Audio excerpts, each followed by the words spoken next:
Slade Bolden standing at the 10 to receive Avery Atkins' punt. And it's a fake and a jump pass. And they've got it. Complete. Mashburn, the tight end. Coach O, it's a trickery at midfield. LSU set up at the 25.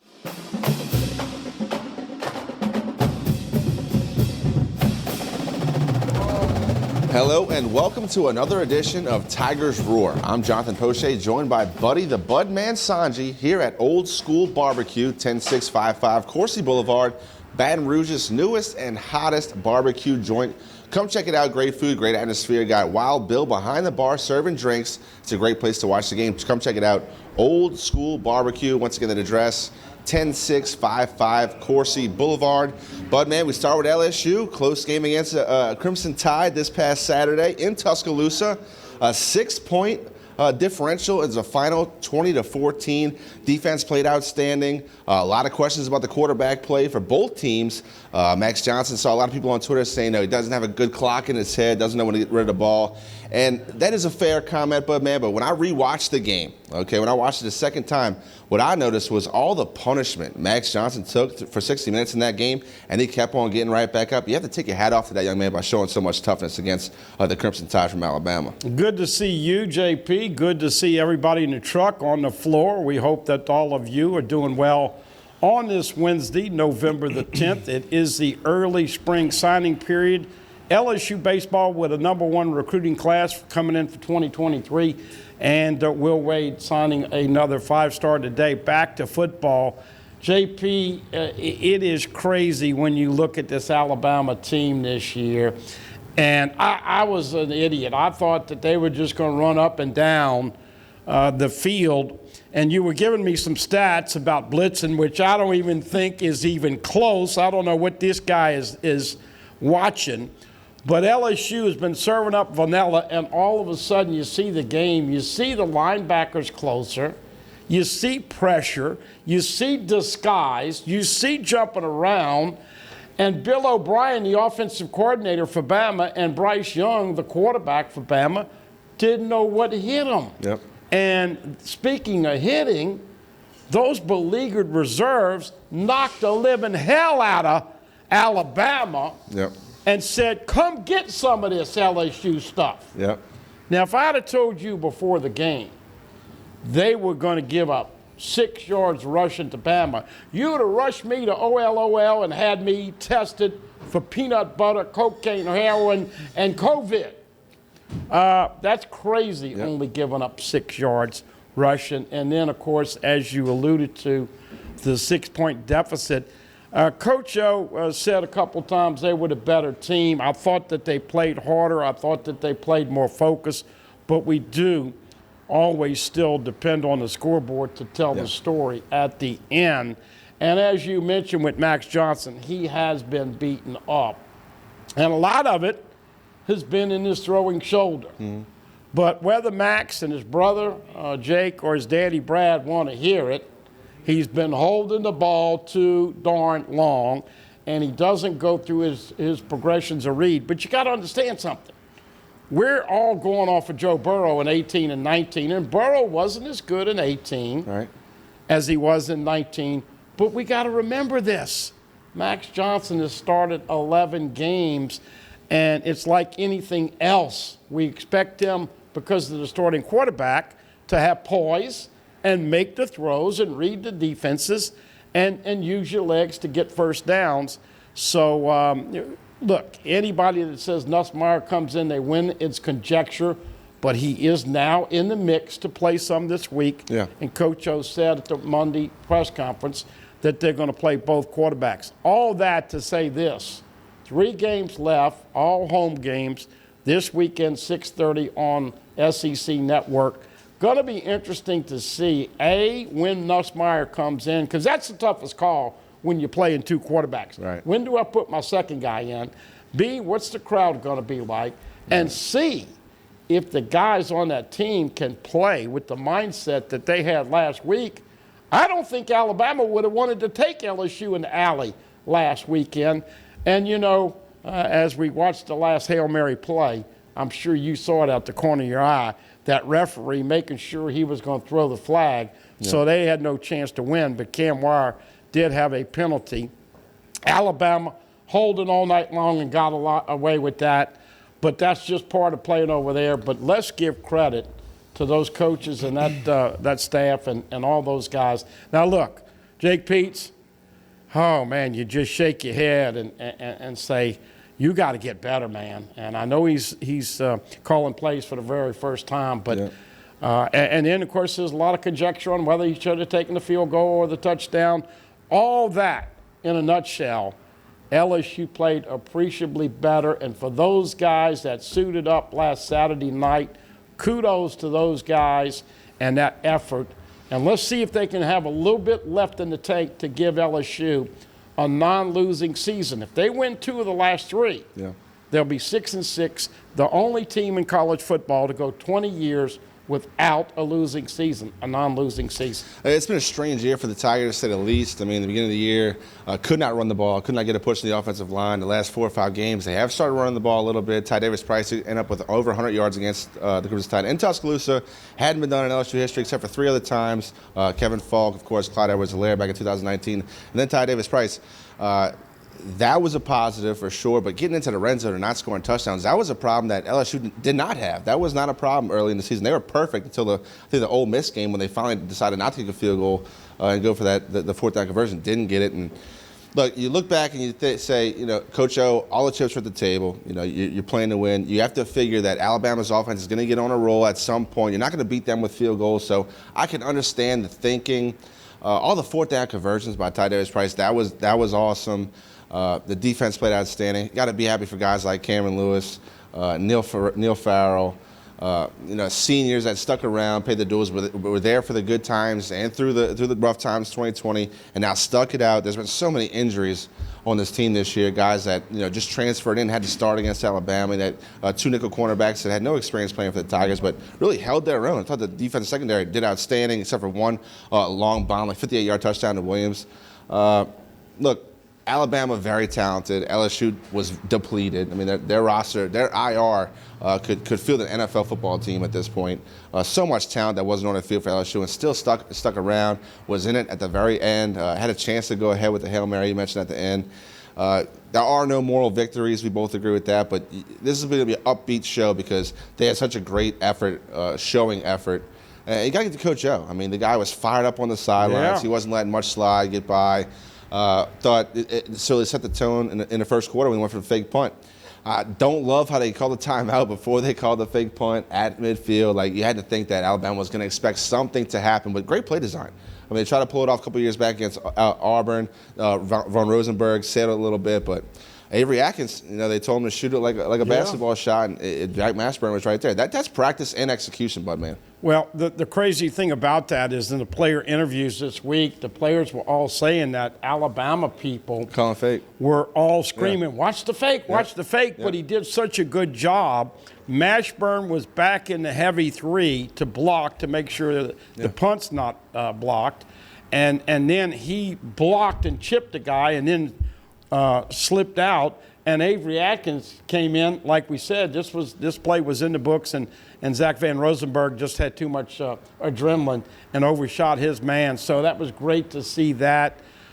Look, you mentioned Ty Davis-Price. He had more yards rushing against Bama than Leonard Fournette had in his career, but he did have a tough fumble. Johnson did have an interception before halftime. If they don't make those 2 turnovers and mistakes, I think LSU wins the football game, because you realize, folks, this is crazy. 6 yards of rushing. That's right, they held Bama to 6 yards rushing, and they shut them out in the first quarter, and they shut them out in the fourth quarter. 6 yards rushing, and you don't win the game. You knew turnovers had to be a part of that equation. So let's see if they can carry that on with the 3 final games. Yes, we're still waiting for the coach. No, nobody knows for sure who it's going to be. And I'll be glad when we finally, figure out if Scott Woodward hits the home run. Basketball, great debut last night for women and men. Jay Johnson's got everybody fired up with baseball. Jay Clark with gymnastics, beach volleyball. I mean, it's a good time to be a Tiger. And I think the overriding thing that people need to take from this Alabama game is that you can beat up LSU for the last 2 years. And, of course, as we know, that is a 9-10 record and under 500 with the 5-5 and 4-5 this year. But for those injured guys and those backups, Songy Fanoa played possessed, Radar Jones, Pig Cage, a guy a lot of you never heard of. LSU started a pig back there at safety, made a tackle early on. As you mentioned, Cam Lewis, Jay Ward delivering a blow that Nicky Poo, little Nicky, our good buddy, wanted targeting on. And but they played like LSU fans want to see them play on defense. I just wish Max would get rid of it quicker, would do a better job of reading the coverages. Why don't you have more plays set up for Jack Besh? Every time he touches the ball, he makes a positive thing happen.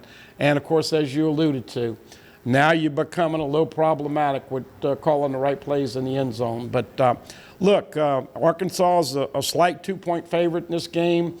You better enjoy this one because the following weekend is UL Monroe at 8 o'clock, and there's not going to be too many people left in the stadium in that one. And then, of course, you end up with A&M the Saturday after Thanksgiving. So it's been a rush of emotions, good and bad. But, man, do you think Coach O might have consumed 10 or 11 Red Bulls the way he was acting? Well, he was fired up, and after the game, I mean, I get the emotions are running high. It was such a close, hard-fought battle. You come down to the last play, Hail Mary, you don't get it, but run straight to the Alabama student section, starts beating his chest and throwing up the L's. Yeah. He was feeling it. And he gave a tribute to the LSU fans that were there. I had Jacques Doucet on today, and he was talking about they didn't have that many fans. Usually they take 6 over there, and I think they took about 3. But, man, he was fired up, and he wasn't intimidated. And the sad thing about it is, if they would have played with that defensive philosophy earlier this year, I think they could have beaten Kentucky. They could have beaten Ole Miss. They certainly would have beaten Auburn. They'd have knocked Bo Nix into the 3rd row, and instead of all that stuff they were playing. But I guess the positive is that all those things against LSU, and they played toe-to-toe and actually played better and wanted that game more than Alabama.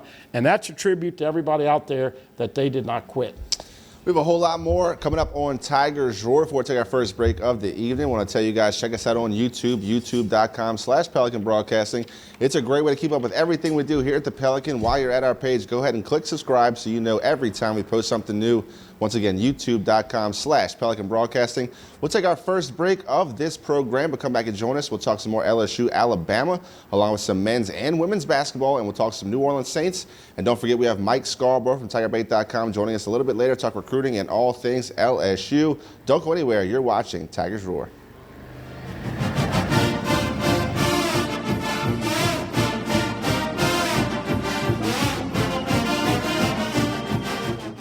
Hi, I am Dr. Farrell Frugier Jr., and I am a general dentist at Frugier Family Dentistry. I was born and raised in Baton Rouge, Louisiana. I went to Catholic High School, LSU, and LSU School of Dentistry in New Orleans, where I received my DDS degree in 1986. I always have and will continue to be committed to continuing my education, to invest in technology which makes the diagnosis and delivery of dentistry more thorough, more comfortable, and more aesthetically pleasing. In our practice, we are here to serve the patients. We want to improve their quality of life and to develop relationships with our patients. In dentistry, we have a chance to impact lives on a daily basis, not just by doing dentistry, but by getting to know them and being a part of their life. We also believe in giving back to our community. So every year, we give back to the Greater Baton Rouge Food Bank, Toys for Tots, and Mary Bird Perkins Cancer Center. Please stop by and visit our office. We would love to take care of you and your family.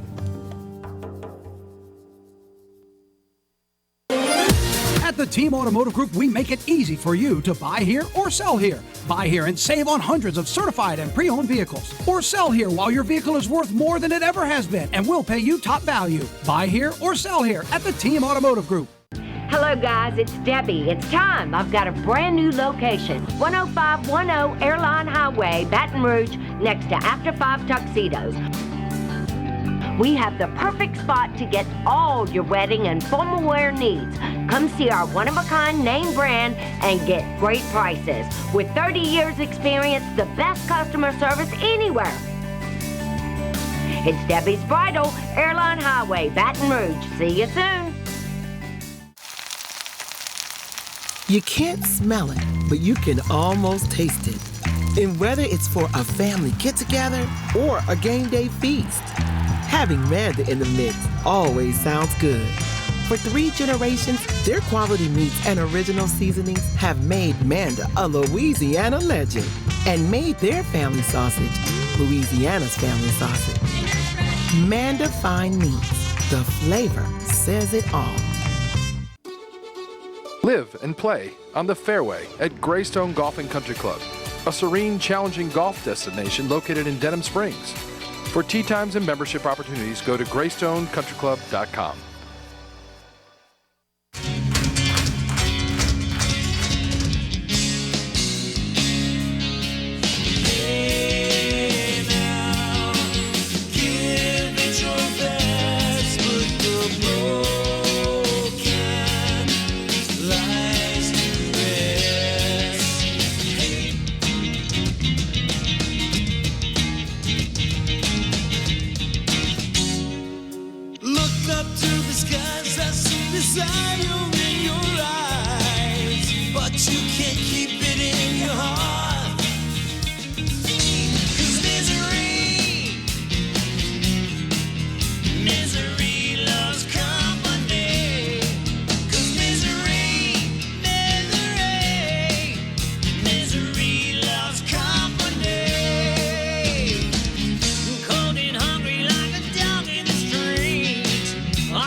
Here on Tigers Roar, LSU sits at 4-5 and 2-4 in the SEC after dropping a game in Tuscaloosa, 14 was the final.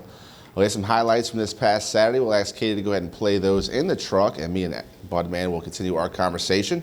Budman, defense came out strong. Damone Clark got to have a huge shout out to that man. Played hard his entire career for LSU. He really wasn't recruited to fit this system, but done an outstanding job all year. And here's where the tone was set for the game. This is the fake punch from Avery Atkins. Sold it very well. Popped jump pass to Jack Mashburn. He said that he and Jack both practiced this play all during the week and had a thought that they had a chance to pull it off during the game. And when it was called, they certainly executed. No doubt about it. Gave LSU a lot of momentum. Tigers are going down, and they're going to actually take the lead here. Brian Thomas Jr., you could tell, man, he was not going to be tonight. He knew he was in 7-0 LSU early, and that man right there needs a few more balls each week along with Jack Best. Yeah, I thought that was a very good play design. Had Brian Thomas in the backfield, lined up as a running back, kind of scooted out. A little wrinkle Alabama was not prepared for. It certainly paid off. Here we go once again, LSU on offense a little bit, and this is something that has got to change. Yeah. And Jake Peets, I don't ever want to talk down to you, even though you're appreciably younger than me, but a left-handed quarterback doesn't need to be rolling out to the right, throwing against his body. Well, I'll tell you what, if Nussmeier gets in the game against Arkansas and he rolls out to his left, everybody's going to freak out. Yeah, because that's what Max Johnson should be doing, right. Rolling to the left. Right. Once again, you see pressure, you see tackling, and here we go with a great sack. And, boy, the Tigers were relentless on the D-line. They certainly were. You see Bryce Young hurting a little bit with his feet. That's something that young man can definitely do. He's a great athlete in the pocket. Has good arm strength, but very versatile. He can pull it down and run. They can really hurt you. And Tigers did a good job pretty much bottling him up the whole game. Yep. Once again, this is a pass out here in the flat. LSU, of course, always got a tackle in space. Comes up and makes the tackle. Jay Ward, I thought, played better. You can tell when he got healthy. And as we know, Bama invariably is going to tie this puppy up. And it's going to be 7-all as we go into the latter part of the second quarter. All right, 2:52 left before halftime. You see the LED lights going off in Tuscaloosa, Bryant-Denny Stadium. I think a lot of stadiums are going to start implementing that. It's to make the game day experience better for the fans. I wouldn't mind seeing it in Baton Rouge. I like the LED Yeah, light but show. let me tell you, this was a quiet crowd. Now, here is a question that you got to ask for Jake Peets. You're tied up and you're going to throw the ball. Now, granted, it was a tip ball and an INT, but we don't want him to be crazy at the end of the first half. The last thing you want to do is give up a turnover right before half. Right. A tough break. Probably should have run it out there and go to halftime tied up. But, the football gods thought otherwise. Right. You see the flood play right there, everybody going to the left side of the field. You cannot throw that ball late. You have too many defenders in one spot right there. That's Kristen Harris, former U High stud. And look, ESPN's favorite pastime is when LSU's playing Alabama. If there's ever a player that is from LSU, they want to point that out for Alabama. I mean, that's their favorite thing to do. No doubt about it. Of course, Bama is making a great catch here, making a first down. That's the kid that came over from Ohio State, and he is a burner and will get a big touchdown later. So the drive continues. Alabama, 51 seconds before half. They get in the score. It would be 14-7 going into half. And, Bud, man, I thought, it was as much as you can ask for, being tied 7-7 with 2:50 left in the first half. But they get the late score, which what good teams do. They'll punish you before the half, before the end of the game. But 14-7 going into the half, you got to feel good if the LSU Tigers. You're still in the game. You fought hard the entire first two quarters. A couple plays, one turnover away from really being tied, if not having the lead going into halftime. But here, again, right out of half, Max Johnson gets, hit right in the mouth. I thought that could have been a flag, but, what do I know? I thought the kid Ray Anderson really had a great game. He did. He did have a great game. And once again, this is one of the things that Max has got to get better with. So sometimes he steps up right into the pressure. Here he makes a great throw and a big first down to Jerry Jenkins. You see the turnover coming up. Here it's coming right here. Great run and a fumble at the end of the play. This was a tough one. It was a good run. LSU had momentum going, and once again, 2 consecutive turnovers, INT and now fumble, back-to-back. That basically was the difference in this game. It really hurts to see Liam Shanahan right there, a center. He's used to holding the football, doing football, not able to jump on that, recover for the Tigers. Yeah, that was a big blow for the Tigers. You kind of felt like this is when it's going to explode. And here's a 58-yarder to Williams. This kid transfer had a big role in this game, and he could absolutely fly. Yeah, he's a good one. At this point, we all thought that Bama was just going to go ahead and win by the typical 3 or 4 touchdowns. But let's give the Tigers a lot of credit. And by the way, Jacques and Darren, who were there, told us on numerous occasions this week that crowd got quiet as could be when LSU scored and then had a chance to come back and win this game late. Yeah, I mean, it's really a testament to their fortitude to come back, the changing of the tide, being up by 7 points right before halftime. They tie it up and then take the lead after the turnovers. And, just to fight back and to get back into this game, it takes some huge huevos. And I think the LSU Tigers really never quit. And I wanted to show what they were able to do. Even with the lame duck coach, whatever you want to say, whatever the excuses might have been, they're depleted with injuries. They were not going to give up, and they fought back. I thought it was a huge testament to their fortitude. Watch Jack Bech. He finds a way. He gets his pad level down. He moves forward, gets into the end zone, and now it's 20-14. Max did a good job on that drive, hitting Trey Palmer the play before. Really can't say enough about Jack Bech and his rookie campaign. Freshman out of STM. He came on the scene and, he's really done everything the Tigers have asked. In my opinion, he's their best pass catcher because, he lines up. That's a great sack by Farrell. He lines up as tight end, but he's really a wide receiver. Jack Bech, looking forward to his future as LSU Tiger. Neil Farrell's made some money here as of late. Now, he still needs to drop a few pounds, but he has played like a beast. And here we go now. This is one of those things. At least they ran him to the right side on a rollout, but nowhere to go for Max Johnson. 8:10 left in the ball game. Here's a 4th down. Ty Davis Price cracks one, gets all the way down to the 8-yard line. This is a huge momentum boost for the Tigers. Really, at this point in the game, I'm thinking LSU is going to score and take the lead. Now, there's been a lot of discussion about whether or not you should have kicked the field goal or whether or not you should have taken the touchdown. It's a shame that TDP didn't have the jets that John Emery had, because if he did, he probably wouldn't have got caught. But what a great year. Quick, you think TDP comes back next year? You think he goes pro? I think he goes pro. I do too. He's put enough on tape to make it to the next level. Here's Bryce Young rolling out and trying to pick up a first down, but Jay Ward, boom! This is the call that Nick Saban did not like. But it wasn't targeted. Yeah, a little bit of helmet contact, but he led with the shoulder. I mean, Bryce Young's lowering his head. And here's Cam Lewis with a huge strip sack. Really, the crowd went quiet in Tuscaloosa when this happened.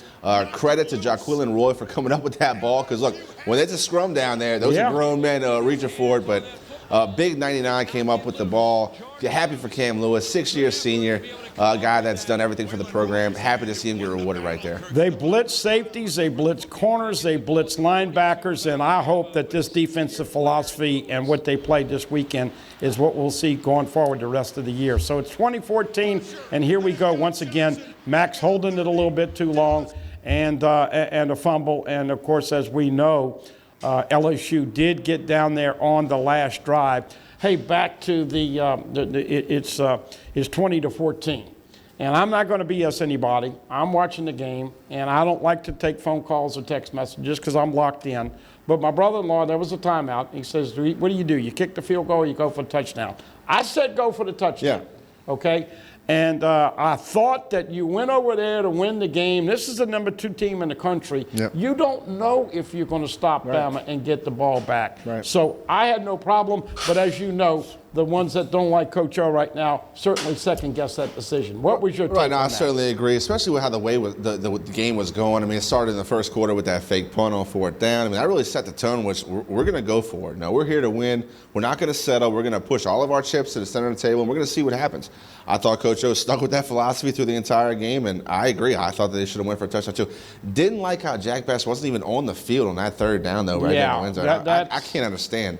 That they have had some personnel problems and they have had some bad play calls. And once again, I don't want to beat up Jake Peets, but you got to make some better calls down inside the red zone now. It's becoming problematic. Now, I will say I thought Durante Jones showed huge improvement in this game. The way he handled the bye week, all the wrinkles he had to the defense, the blitzes he called, the alignments he had the secondary in, even though they were short, a couple of very talented corners find a way to make it work.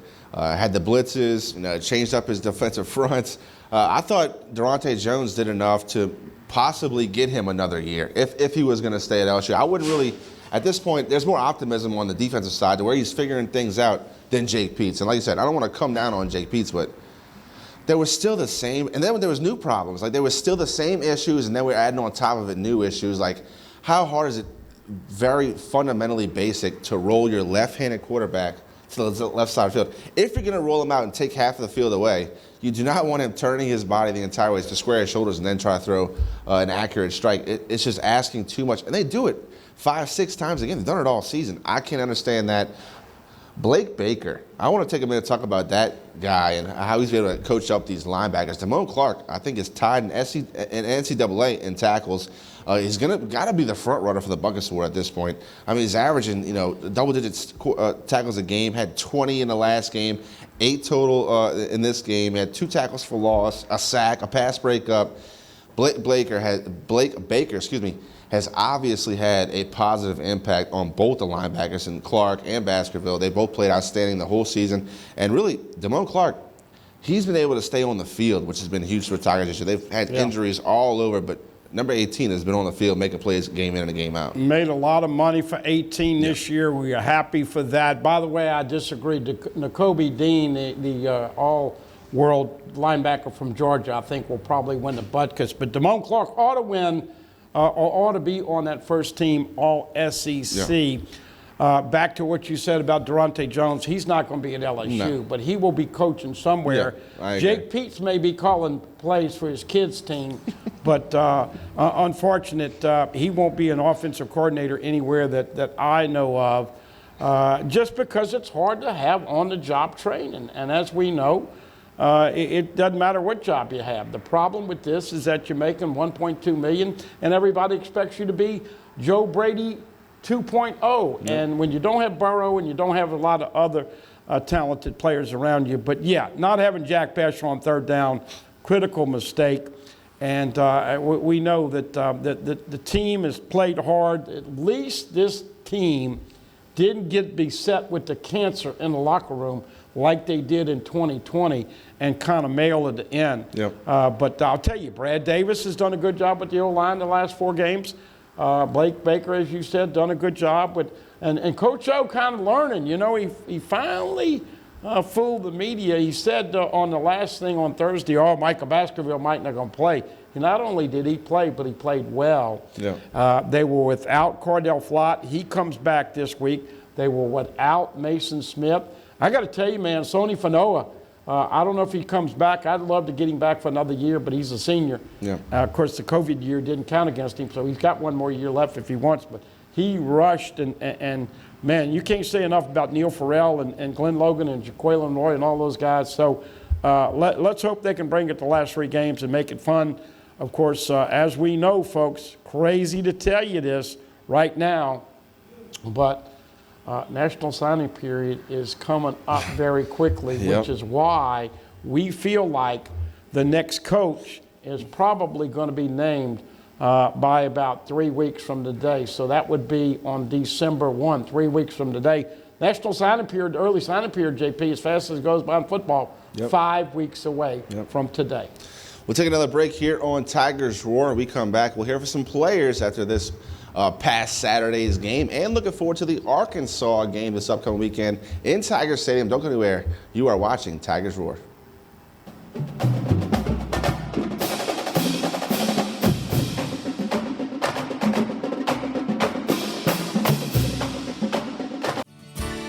Creel Tree Service is a licensed and insured tree service providing tree and stump removal, topping, trimming, cabling, pruning, and fertilizing. We have free stump removal with takedowns, free estimates, affordable rates, and senior citizens discounts. Call 774-TREE. That's 774-8733. Get your yard ready for the warmer weather. If it deals with a tree, call me, Creel Tree Service, 774-8733. That's 774-TREE. Hi, I'm Hurricane Betsy Barnes. And I'm Dr. Kay Siller with the Rocket Right Show. We are 2 busy blondes on the go showing off life in Louisiana. Watch us on Pelican Sports Network. And Talk 107.3 FM. Check local listings for times. Tremonti's has meat. Tremonti's has seafood. Tremonti's has much more. Tailgating and home gating platters. Huge wine and liquor selection. Beer and all the spices you need. Chairman Reserve and Wagyu meats. Ribeye rolls, shrimp rolls, kebabs. 20 flavors of sausage for the grill.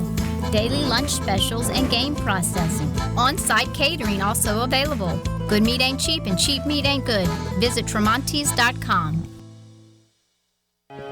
Sharing holiday cheers starts in the rewarding Mazda CX-30.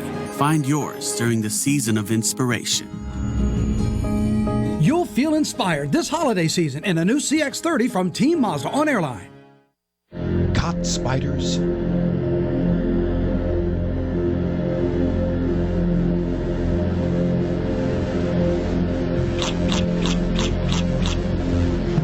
Premier Pest Services. The Post on Church Point Road in Gonzales would like to invite everyone to their newly renovated events hall, a beautiful 9,600 square foot facility that features a 5,500 square foot main hall and a separate 600 square foot conference room. Renters have access to our huge kitchen, large stage, tables, chairs, bar, and covered outdoor cooking. So plan your next wedding, party, conference, and more at The Post on Church Point Road in Gonzales. Hello. Hola. Ni hao. Experience what the Baton Rouge International School can offer your children. Now welcoming displaced students for short and long-term stability.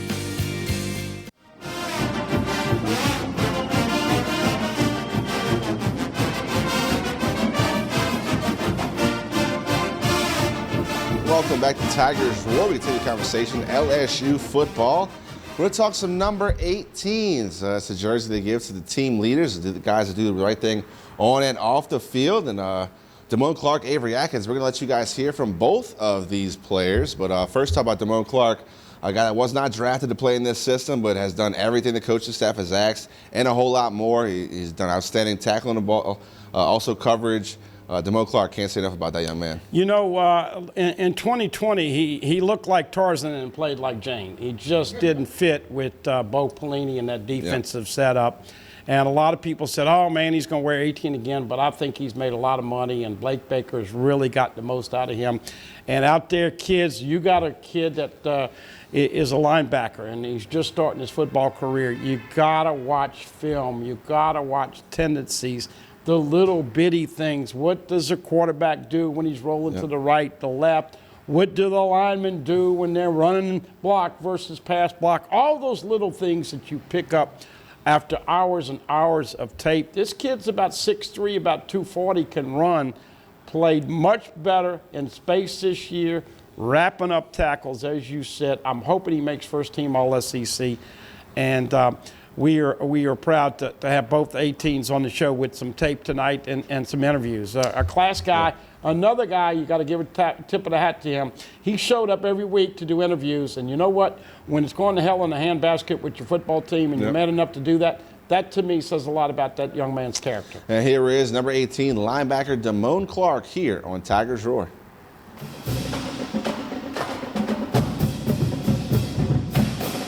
I mean, it was a great experience. Just being out there.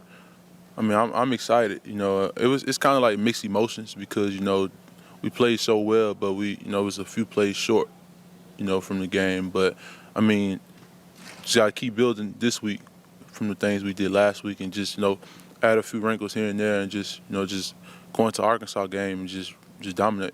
Everyone says a team that showed up at Alabama shows up these last 3 games. LSU could win the last 3. Is that kind of the way you feel? Yeah, I mean, we just got to, like I was saying earlier in the week last week, it's just a mindset. You got to have that mindset. The bye week helped us a lot.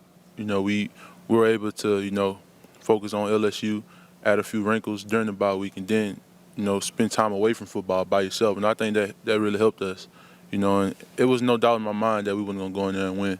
We just was a few plays short. Bowl game, where does that kind of register in your thought process in terms of, hey, I want to have a postseason game here? I mean, I'm more of a be where your feet are type guy, but, I mean, yeah, I do want to play in the bowl game, and like we got to take it one day at a time, one game at a time, though, and the rest will take care of itself.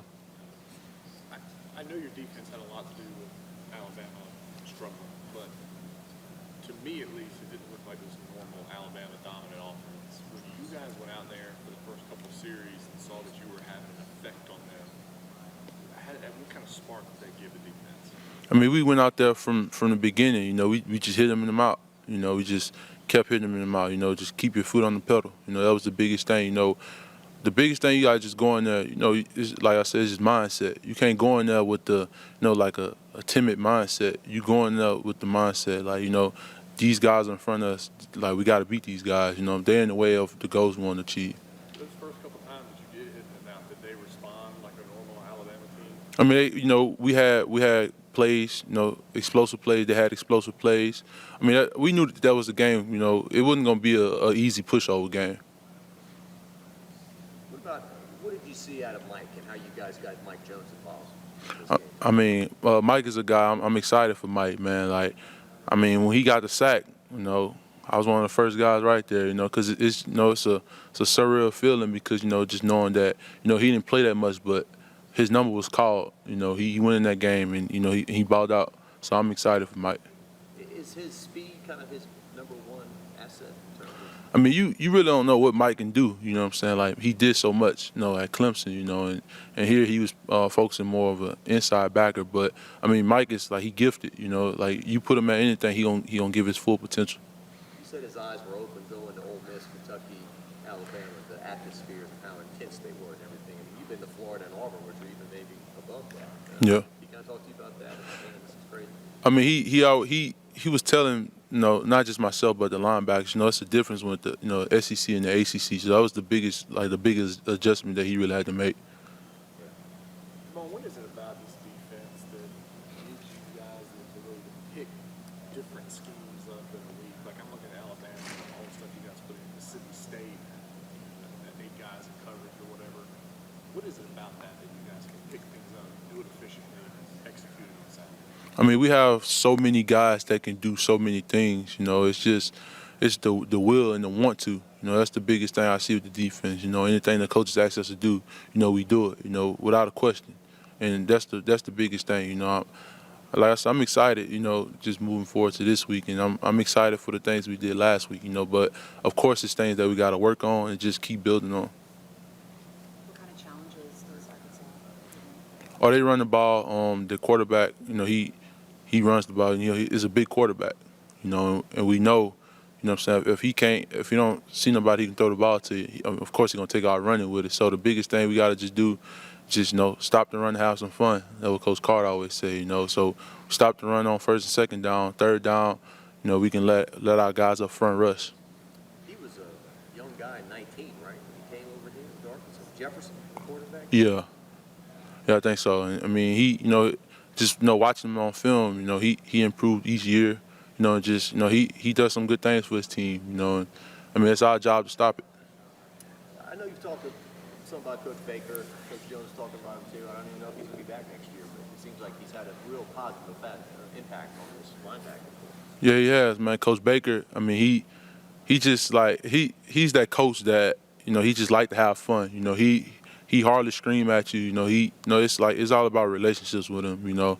He's not just the linebacker coach. He's like a big brother. He's like a friend, like a father figure. He's all around. That's the type of things. That's the type of guys we have around here.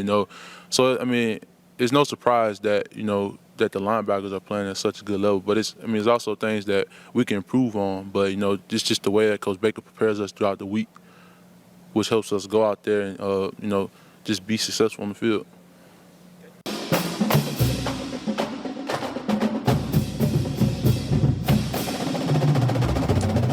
And that was Damone Clark, linebacker for the LSU Tigers, talking about Coach Blake Baker and the energy he brings to the linebacker room and to the whole team. I mean, the guy's not just focused on linebackers. He brings intensity, work ethic to the whole defense. And I would like Blake Baker to stay on as a coach for the LSU program, not only as a coach, but an excellent recruiter, Bud, man. Yeah, and obviously the phone gets blown up as I'm doing the show. Another guy's sending me a guy. This guy's predicting this guy's predicting that. Look, I quit worrying about it when I got text right after church on 8:35 a couple of weeks ago. Deion Sanders was going to be the next LSU coach, and I said, you know what? Enough of this conjecture. Back to Damone Clark.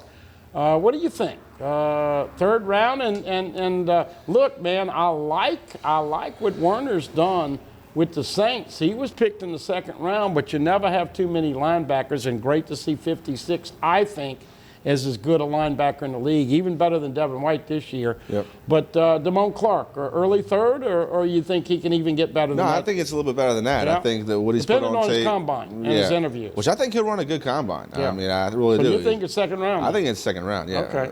And, you never know. I mean, you never know what these NFL guys and what a Devin White does for the Bucs defense. I mean, look, I think it's a solid second round, if not very late first round. I mean, at this point, depending on what he does close out this season, Damone Clark has a chance, to be top 1, 2, 3 tacklers in a season for LSU program history. I mean, Brady James is up there, I think it's, 150? Yeah. But, Damone Clark sits at 104, I believe, right now. And, the way he's been playing, he can, like I said, he can crack that top 5 in single season tackle record for LSU history. I think he's a solid second-round pick, if not very late first round. If he goes late first, he's going to buy you some brisket. If he falls to the third, some team out there is getting a steal, in my opinion. And happy for that young man. Like I said, the guy who stuck around, was not recruited to this system, went through defensive coordinator change, Dave Aranda, Bo Pelini, and now Durante Jones. But there's a reason they gave him number 18. Like you said, he always shows up for the interviews. Happy for that young man, the success he's been having. Another guy you had to tip your hat to, Cameron Lewis, 6-year senior. Guy's been around the program for a long time. They've been calling his number a little bit in a blitz package, especially this last game against Alabama. Called it a couple times, and he came up with a huge strip sack late in the game against the Crimson Tide. You saw it in our highlight montage a little bit early in the program. We'll let you guys hear from senior safety Cameron Lewis right here on Tigers Roar.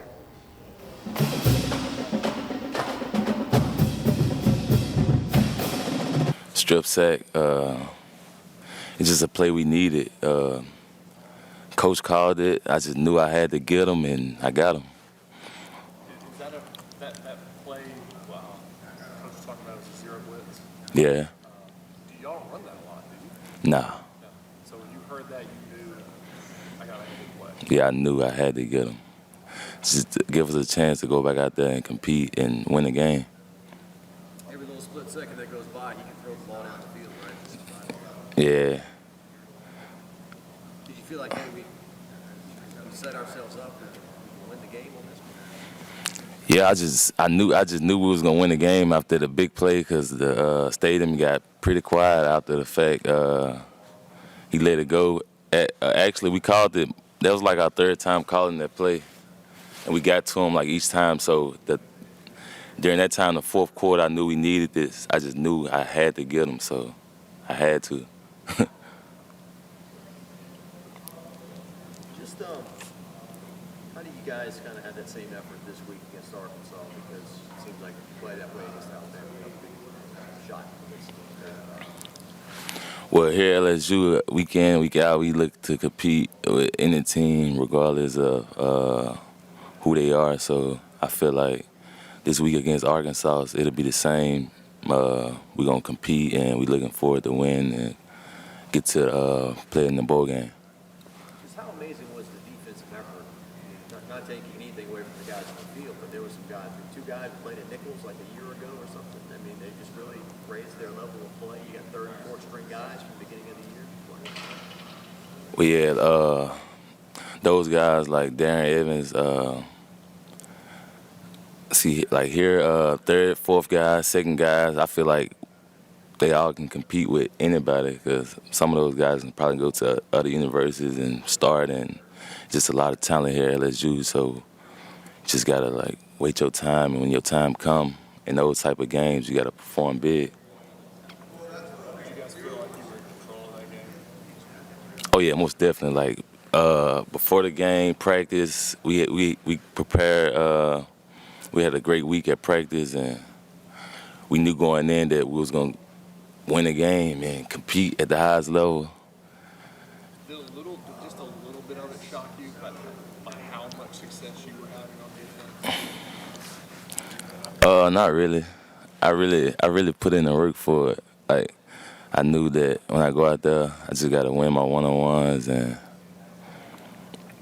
do what I did all week in practice, and I was well prepared, and the defense well prepared. We had a great week, like I said, and we put it on film Saturday. How much is that being just a motivator going into this week? I feel like it raised a lot of guys, like to let them know that we got the potential and that we have a great defense, and when we play how we play, we can really play some real good football. So I mean, this week with Arkansas, I think we'll have a great week of practice. Like I said, starting today, we're gonna compete and prepare well for those guys. What kind of challenges does Arkansas present? You talking about offense? I mean, they're a pretty good football team. They got a good quarterback. But, I mean, for the challenges, I don't know. We just come to play some football.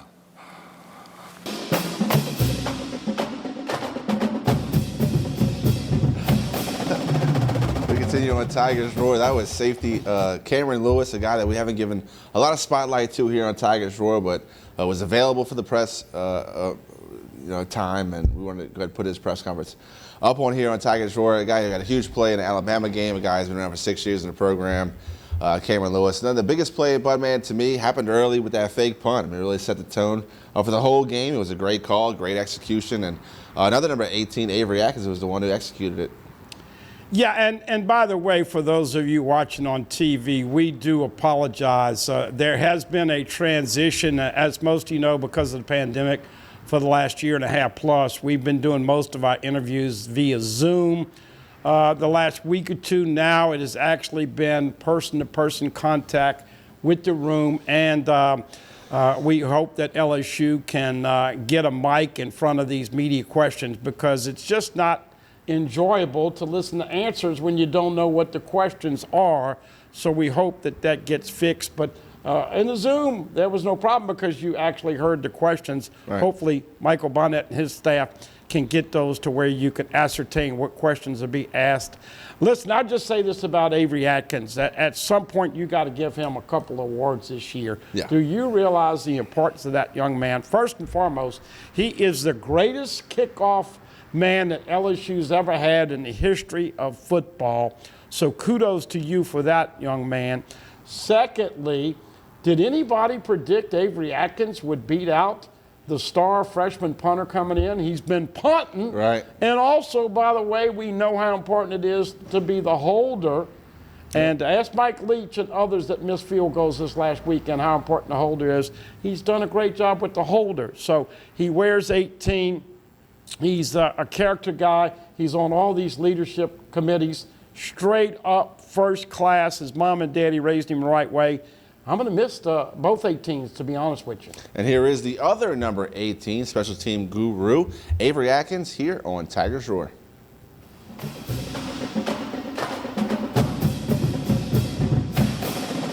Yeah, I remember we practiced it a lot.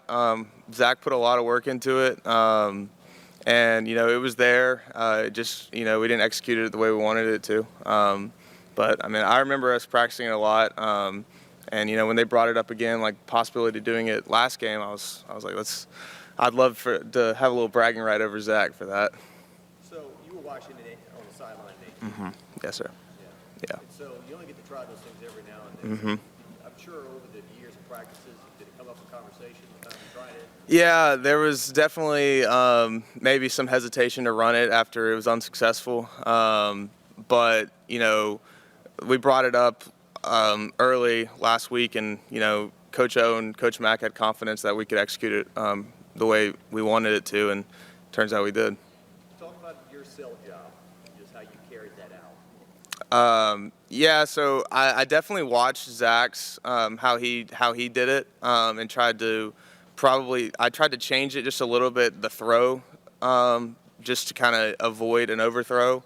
And so, I watched his tape. Me and Jack worked on it so many times, probably upwards of 60 times before Saturday. So, when we got the go-ahead, we were ready for it. And the pass, I think, what was Mashburn saying, something like a shooting a basketball? Yeah, it was kind of, Coach Mack wanted it to be more of like a fadeaway jumper versus a quarterback style spiral pass. I don't know how it looked during the game. I just in the heat of the moment we ran with it, and we got it. Is your heart really pounding in there? Oh yeah, because we called a punt originally, and then they were in the exact formation we needed them to be in to run it. So obviously we called the timeout and went out with the call. So I was definitely hands were sweating a little bit. I was a little nervous. Yeah, when there's always that they're thinking that we're thinking, like, so when you call a timeout, you're thinking. Yeah, we had some suspicions that they knew something was coming. But I mean, obviously the punt team on the line did a great job of selling it. No one released downfield. The Shield did a great job of selling like a gut run. So, they bid on it, and Jack was pretty much wide open. And the pass, could you really even see him, or you just kind of? No, actually, there was a mix-up of blocking during the play. So someone kind of grabbed a hold of me while I was throwing it. So I thought I threw an interception. But I didn't see the throw. I didn't see it. I was on the ground. I got up, and I saw Jack running, so I started chasing after him. Did that kind of set the tone for the day? Hey, we're here to throw punches. Yeah, for sure. We knew going into that game they're a great team. That we'd have to play our best to beat them and to compete with them. And we were ready for anything. We had anything prepared to come out with a victory. What would a bowl game mean, to you? A lot. This being my last season, just going out with a bowl game is more than just practice. It's being with the guys for another month. Getting to spend more time with them, going to the bowl site for a week, and getting to be with the team for one last month after you've started really in January, preparing for the season. Just to get it's kind of like a celebration of the season. Obviously, this isn't necessarily how we wanted the season to go, but even getting that opportunity to go play in a game, one extra game, I think it'd mean a lot for me, and I think it means a lot to the guys on the team.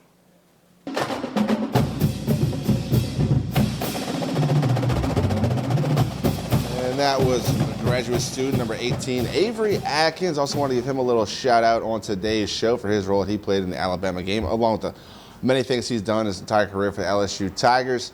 We'll take a quick break, come back. We have Mike Scarborough from TigerBait.com. Talk some LSU recruiting, a lot going on. Don't go anywhere. You are watching Tigers Roar.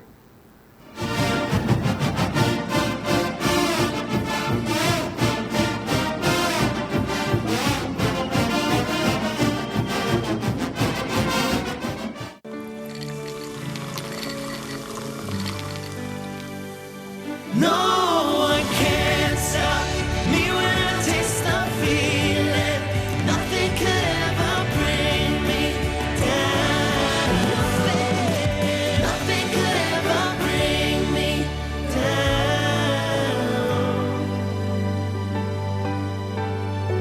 Taste the feeling. The Post on Church Point Road in Gonzales would like to invite everyone to their newly renovated events hall, a beautiful 9,600 square foot facility that features a 5,500 square foot main hall and a separate 600 square foot conference room. Renters have access to our huge kitchen, large stage, tables, chairs, bar, and covered outdoor cooking. So plan your next wedding, party, conference, and more at The Post on Church Point Road, Gonzales. Hello guys, it's Debbie. It's time. I've got a brand new location. 10510 Airline Highway, Baton Rouge, next to After 5 Tuxedos. We have the perfect spot to get all your wedding and formal wear needs. Come see our one-of-a-kind name brand and get great prices. With 30 years experience, the best customer service anywhere. It's Debbie's Bridal, Airline Highway, Baton Rouge. See you soon. Bolello's Furniture and Appliances, your dependable independent. Depend on us for service, for selection, for price. Get huge Whirlpool savings. Shop now and save on Whirlpool appliances throughout the store. Plus, experience our price match guarantee and ask about special financing. You can depend on the know-how of people who live appliances every day. Bolello's Furniture and Appliances, your dependable independent with nationwide buying power. Live and play on the fairway at Greystone Golf and Country Club, a serene, challenging golf destination located in Denham Springs. For tee times and membership opportunities, go to GreystoneCountryClub.com. At the Team Automotive Group, we make it easy for you to buy here or sell here. Buy here and save on hundreds of certified and pre-owned vehicles. Or sell here while your vehicle is worth more than it ever has been and we'll pay you top value. Buy here or sell here at the Team Automotive Group.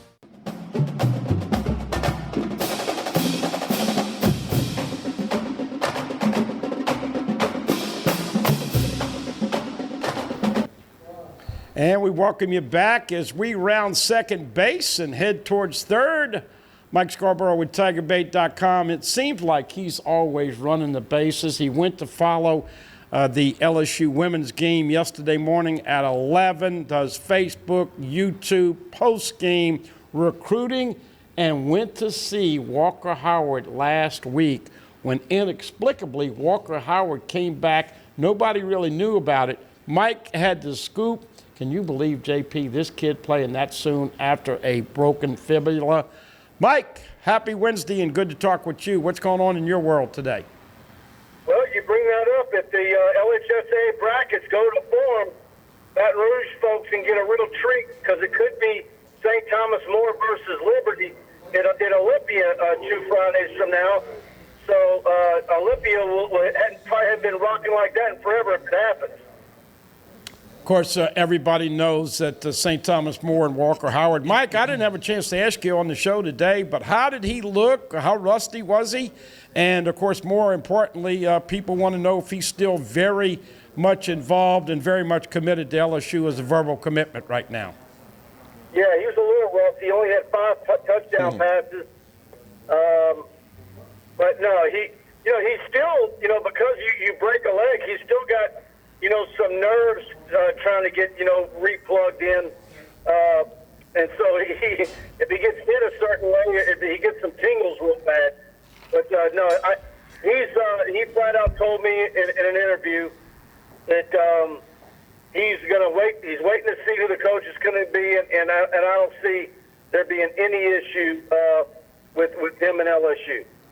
Mike, I know it was a great game, STM versus East St. John. I mean, the quarterback on the other sideline had a great game too, didn't he? Yeah, they're number one. He had like 6 touchdowns and 500 yards or something. He was crazy good. Their athlete, he playing quarterback for him.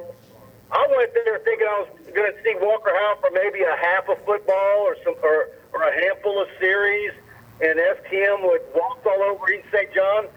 Not only did I get to see Walker Howard play a full game, but it was a 62-60 barn burner. So I think we see at least one St. Thomas More game a year that's like ready for ESPN Classic. Of course, also happening, JP and Mike, the last week or two is these verbal commitments going to Twitter and just posting one word. And I guess it could refer to Mike Scarborough when he gets in the gym. Solid. Mike, how many solids do you think LSU has right now? I guess there's about 14 verbals left since Aaron Anderson was the last to decommit. How many solid out of that 14 would you predict? I think maybe 12, 13. I think Tolan's obviously flirting with Georgia. That would not surprise me if he flips the linebacker. Maybe there might be another one, but overall I think LSU's holding darn good. And I think even more of a positive after talking to a bunch of the uncommitted recruits as well as coaches and those surrounding those kids. I think whether it's Quincy Wiggins, Shaz Preston, Jacoby Matthews, Kendrick Law, I think they're all going to take a wait and see. Le'Veon Moss, I think they're going to take a wait and see. But no doubt, it's getting tricky here when you start looking at the playoff polls and who might be there and who are some of the names we're talking about that could be the next coach. How soon can they hit the ground running? And because, that first signing period is the second Wednesday in December. And so you've got, hopefully you give that guy a good 2 weeks to really just burn the midnight oil, burn the miles up, and whoever's driving him all around, TF, Jets, whatever they got to do to make that first signing period as lucrative as possible. Because the other part of it is so many of LSU's recruiting targets are midterm grads. Hey, JP, 3 weeks from tonight, Mike, 3 weeks from tonight, we're hoping that the new coach is named. 5 weeks from today is that early signing period on December 15. This is just me talking. I want to get input from you guys. But after what happened in 19, I want an offensive guy. Now, I'm not talking about Lane Kiffin with all that baggage, but I'm talking about the fact that if you get an offensive guy, I'm watching Joe Burrow and Chase and what they're doing with the Bengals, and I'm watching the way these games are in. Now, Georgia's got the throwback defense, but everybody else is outscoring people. Mike, do you have a preference, offense or defensive guy? And I'm thinking, JP, I want a guy that's going to bring out the best of Jamie Howard's son Walker. And, man, these rumors and innuendos and all this smoke with Lincoln Riley, I'm chomping at the bit, but I'm not ready to celebrate just yet. Mike, you want an offensive guy, defensive guy, and make some heads or tails of all this Lincoln Riley smoke. I mean, are we going to be just not too many years up the road where we're going to be saying we want a defensive coach? Because it sure looks like a lot of these scores of these games are starting to drop. And, our defense is starting to figure out these offenses finally. We've got some lower scores than we've had the last few years, don't we? Yeah. So, I don't know. I didn't want an offensive coach, but I wonder if that's going to be the case in 2 or 3 years. Yeah, in my opinion, offensive or defensive, I think the next head coach needs to call plays on one side of the ball. I mean, you can't have all the turnover with the offensive coordinators, defensive coordinators. You get poached when you win a lot of games, which is a good thing. I mean, you want your program to be in a good spot where other teams want to, get what you have. But in my opinion, offense scores points, defense wins games. I mean, Nick Saban, a defensive guy, has had a dynasty in Alabama for a decade now. So, in my opinion, I'd take a defensive-minded head coach, but hopefully brings a good offensive coordinator with him. You got to have stability in the program either way. But like I said, I'd go defense just because, defense wins championships. If you have a strong defense, you can find ways to score on defense, score on special teams, and meander middle of the way with offense. But there's a lot of exciting offensive minds out there. You mentioned Lincoln Riley. When this job first opened up, that was the guy that I first thought of. The quarterback whisperer, the guy who's turned all the Heisman first-round picks into the NFL. It's a great problem to have when you have a guy like Scott Woodward who's big game hunting and all the elite names for coaches coming through this program. But I think it's a great question. I've been asked, a lot of who I think it's going to be, and I don't know, but I would hope it's a defensive-minded coach. But whatever way it works out, I hope he brings stability to where, if you lose a defensive coordinator, lose an offensive coordinator, you're not having total turnover from your program the next season. Mike, somebody asked me today, not in a joking manner, he says, look, I know when they name the new pope, they have a tradition of the white smoke coming out. Is Scott Woodward going to have the white smoke coming out when he finally names the coach? And was the Jimbo Fisher rumors of last week another smokescreen to tease everybody and get them off the beaten path as to where Scott Woodward is really looking? Or do you think Jimbo still is a viable candidate as possibly the next LSU coach?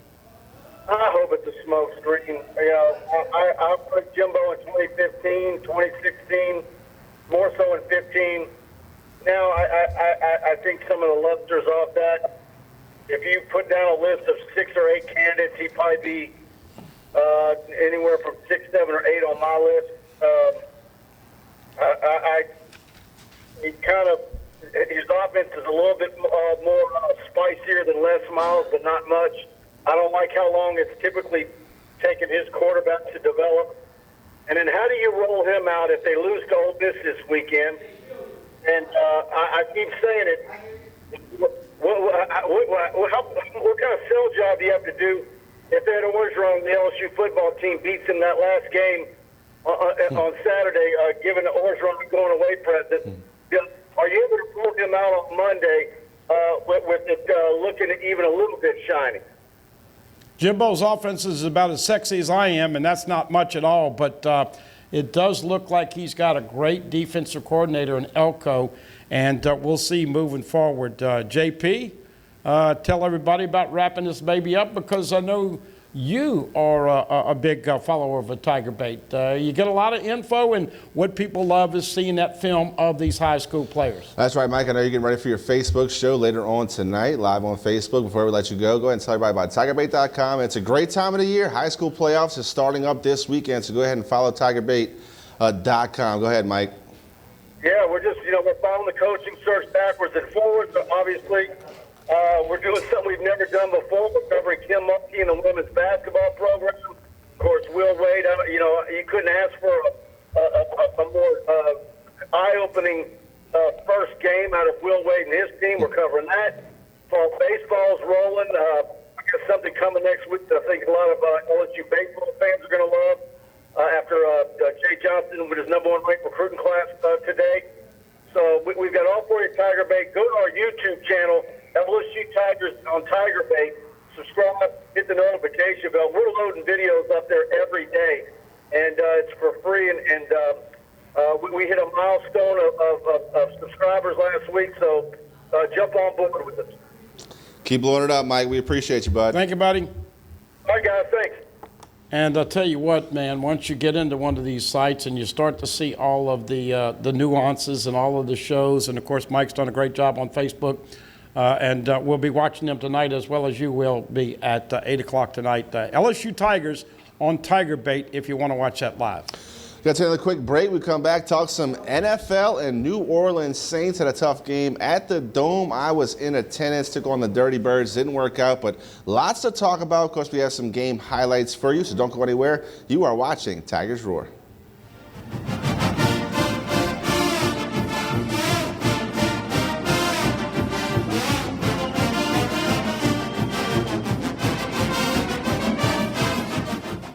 Sometimes life is wonderful, and sometimes it's not. Cherish the good, but always be prepared for life's challenges.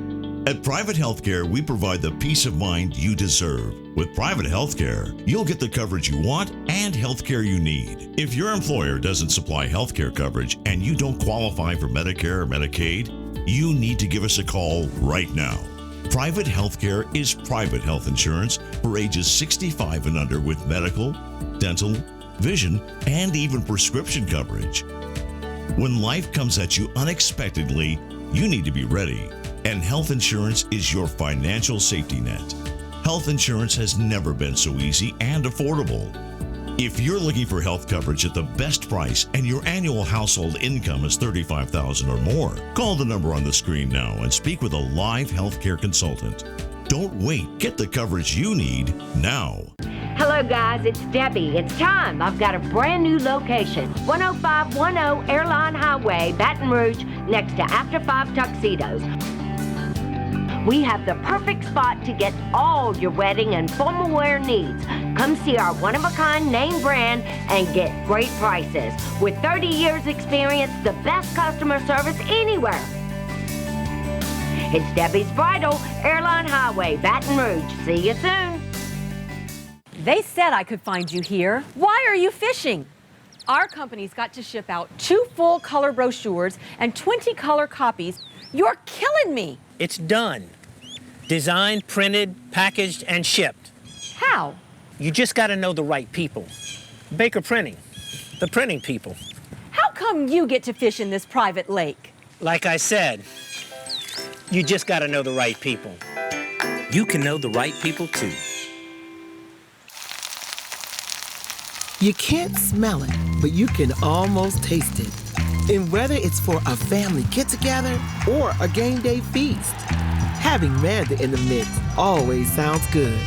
For 3 generations, their quality meats and original seasonings have made Manda a Louisiana legend and made their family sausage Louisiana's family sausage. Manda Fine Meats, the flavor says it all. Hello, hola, 你好. Experience what the Baton Rouge International School can offer your children. Now welcoming displaced students for short and long-term stability.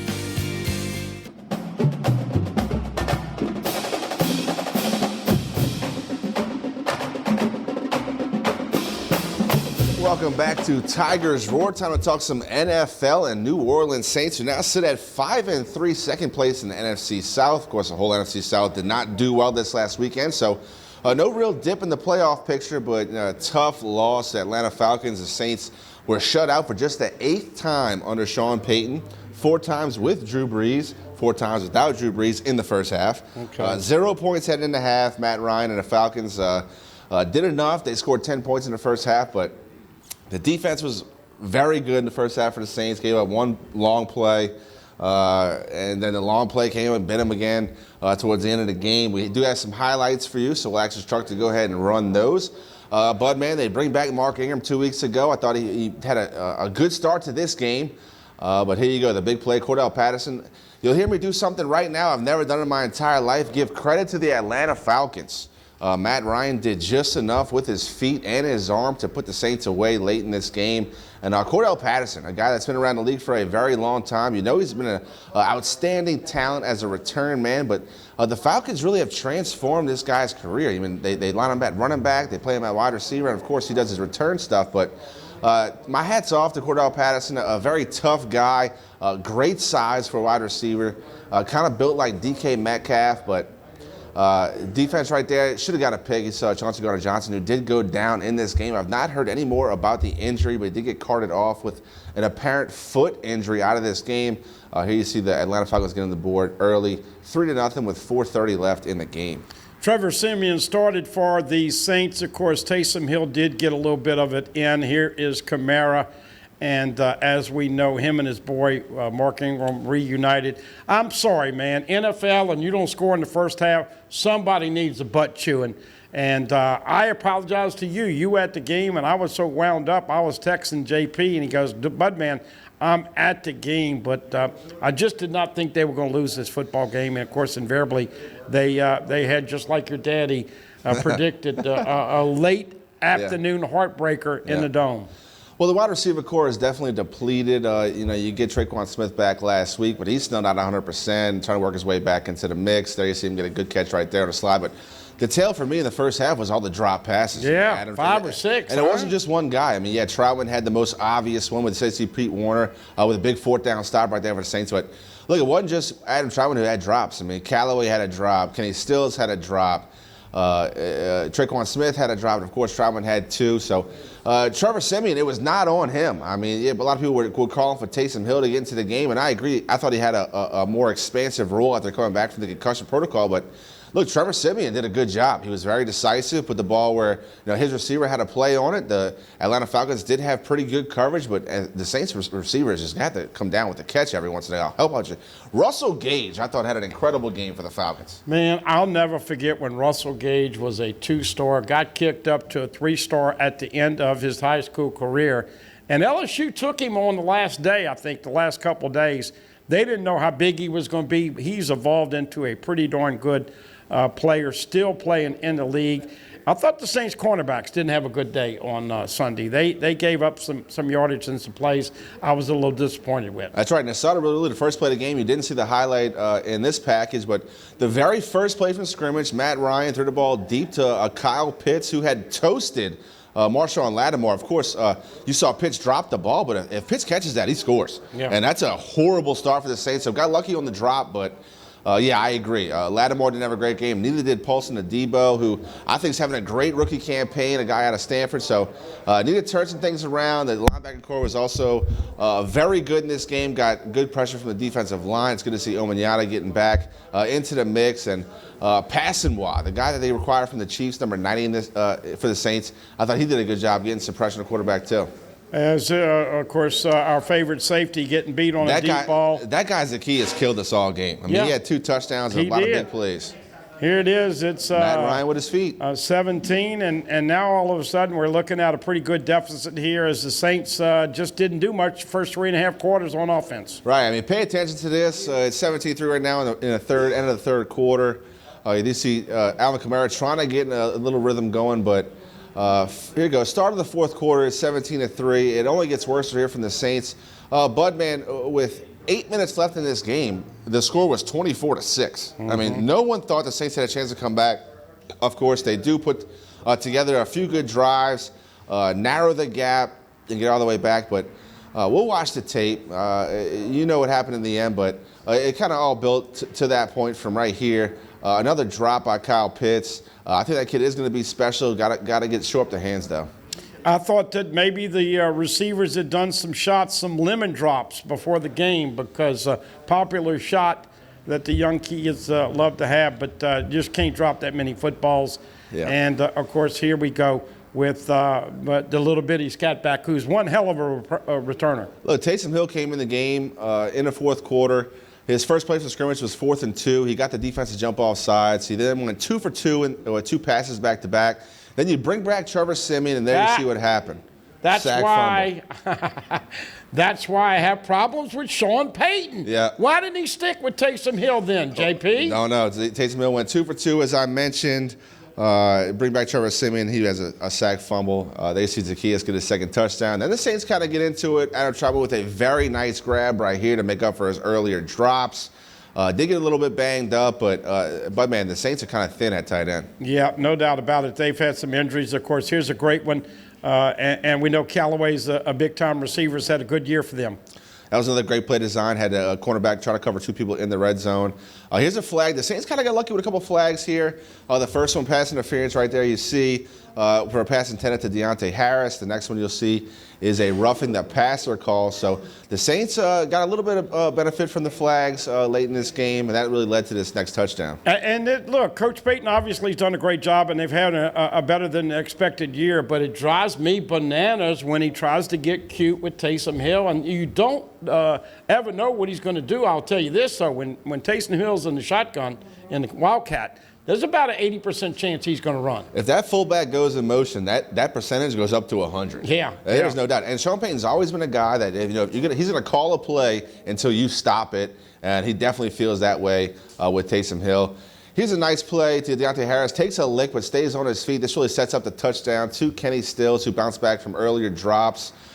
Kenny Stills, look, if that's going to be your target on second and goal, third and goal, excuse me, this is a touchdown to Kamara. Kenny Stills Kamara gets touchdown in right here. Right, and now, right. now you see the comeback coming full force here. So 2019, then the pressure starts getting ramped up on Matt Ryan. They see Cam Jordan get his third sack in the last 3 games.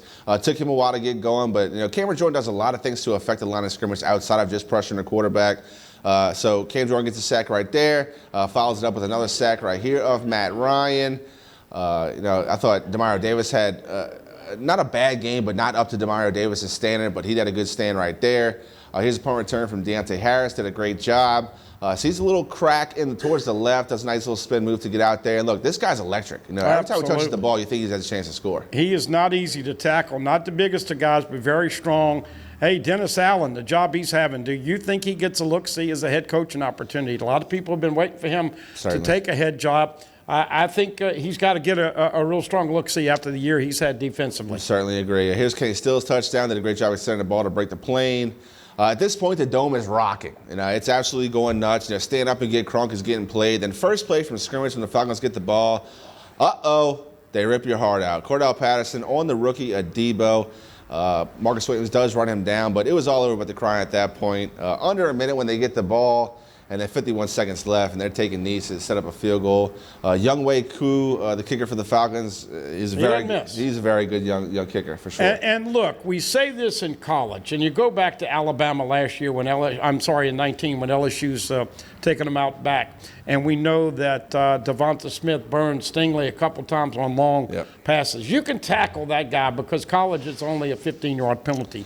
Of course, in the pros, it is a spot foul. Yeah. And but on that particular play where they gave up the big play right there and took your heart out, your dad's heart out, I wish he would have just tackled the guy and gave up the spot foul there because, as you said, Marcus had to come up. And that was about a 35, 40-yard play. And the rest was just burning the clock and kicking a chip shot field goal. So, man, oh, man, JP, I'm superstitious. I should have never texted you, and I promise you I won't text you this week on the game.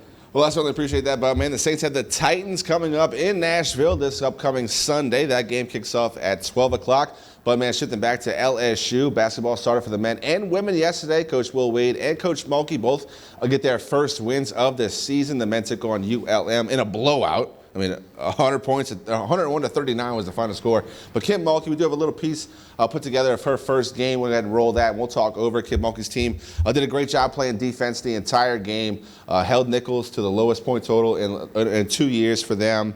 A great start for both the men's and women's program. Yeah, no doubt about it. Kim Mulkey, of course, is kind of the female version of Nick Saban. She's definitely much a stickler for doing the little things. Let's roll that tape on Kim Mulkey real quick. And, hey, had an early morning crowd at 11 a.m. And as we know, she's got a couple bigs. And Pointer had the fourth triple-double in LSU women's history. Yeah. There we go. She did a great job. Kim Mulkey brings a lot of energy. And look, not often are we talking to LSU women's basketball at this point of the season. But when you bring in a legend like Kim Mulkey, all the attention that goes with it. You mentioned the triple-double. That's just a start for Kim Mulkey's team. And she really preaches defense. But, man, get up and down the court, defend your I won't say man, but your woman, your player that you have to guard. And did a great job, from the start whistle to the final whistle. And Coach Mulkey, what else can you say? She's like Elvis walking through the building. Yeah, she's classy. She's styling, as always. She expects a lot. What I like, similar to Saban, although I got to tell you, Nick looked old on TV. He did. In that LSU-Alabama game. I don't know how many years he's got left. We'll see what Father Time delivers him. But Coach Mulkey wants you to play. And let me tell you what, just like Nick does, if you get sloppy at the end, it doesn't matter if you're a senior or true freshman, she's going to chew on you because the last thing you want is lacking attention to detail and not finishing games. Yeah, you mentioned a triple-double. Caleb Pointer had 16 points, 11 rebounds, 13 assists, and 2 steals. Hannah Gusters, the big center, had 19 points, 6 rebounds, 3 blocks, and a steal. The defense is what Coach Mulkey preached in the post game. and a great way to start her era as an LSU Tiger. Of course, we'll let these highlights continue. We'll talk some LSU men's basketball because I mentioned the final score, 101-39, LA Monroe. Darius Days, 7 3-pointers in the first half, ended with 30 and 6 rebounds. Also had a block. A guy I like, Xavier Pinson. You saw him on one of the bumps heading the break. 10 points, 3 rebounds, 7 assists, and a steal. Tyree Eason led in rebounds. He had 11 points, 10 rebounds, 2 assists, and a block. And a young man named Eric Gaines, absolutely highlight reel dunk, windmilled it down. He had 10 points, 2 rebounds, 7 assists, and a block. The LSU Tigers under Will Wade look deep, they look athletic, and look like they can shoot the ball, Bud, man. You know, this is kind of crazy. I've talked about this. I'd love to see more doubleheaders. Of course, the schedule doesn't usually allow that, but the ladies started at 11 o'clock in the morning. We'll still show you some film with the ladies, and then the men last night were at 7 o'clock. And Darius Days, man, when he's hot, he doesn't hit the rim. It's nothing but net. Of course, they got a big 6'11" guy that can do all the things, the shot blocker and all that. Scrappy, and as you said, Pinson and Gaines, 2 pretty electric point guards. In your opinion, they're going to make some noise in the big dance later this season, both men and women? Too early. I think, obviously, this is what the fan base needs right now. Football's been a little bit disappointing, and you always, when football's great, look, you don't transition over to basketball until mid-November, early December. Now, because of all the things and waiting on the coaching search and that guy being having his name called, all of that has football people on pins and needles. But basketball, and then with Jay Johnson bringing in the #1 class, and let me tell you what I like about it, a bunch of lefties. He said today on his press conference he has more than a couple who are going to turn down $2 million to come play at LSU. Holy cow. If this is any omen and karma, people are going to start making that trip back to Omaha pretty darn regularly. So Coach Kadar's show, Coach Kadar coached at Southern for 30-plus years. He does a show here at Pelican. And him and Clarence Buggs were kind of talking back and forth about the recruiting class for Jay Johnson. At the time, I believe it was like 4 or 5 nationally. And Coach Kadar made a great point. He's like, look, you don't really want the #1 recruiting class because then the pressure's on you. You know, if you have the #4, #5, and you start winning, then this guy's doing great. He brought in a great class, and now he's coaching. But you get that #1 class, now the pressure's on. Now expectations are up there. And if you don't deliver, it's kind of like more of a letdown. How do you feel about that? Well, look, when you coach at Southern versus when you coach at LSU, it's night and day. And obviously, Roger did a fantastic job and is a legendary coach in this town. But listen, everybody knows that LSU baseball every year has the highest expectations. Yep. What do you see? Omaha or bust. And so I like a coach that is going to embrace those expectations. And you know what? It's like anything else. If you aspire to be the best, you handle the pressure. If you just want to be mediocre in life, sit on the couch and don't do anything all day. LSU takes on Arkansas this weekend, 6:30 kick in Baton Rouge, Tiger Stadium. But, man, what's your prediction for the game? Boy, I have not had a good feel for this, but I'm going to go ahead and say that Cade York is going to have a walk-off field goal, and the Tigers are going to pull this thing out by 3 against Arkansas. Sam Pittman's done a hell of a job. Would be normally the coach of the year, but they've lost 3 games. Got to go to Kirby Smart with the SEC Coach of the Year now. All right, Bud, man, certainly appreciate all your input here on Tigers Roar. Also give a shout-out to Mike Scarborough from TigerBait.com. Go check him out on his Facebook show and check him out on YouTube. Also check out our YouTube page. That's youtube.com/Pelican Broadcasting.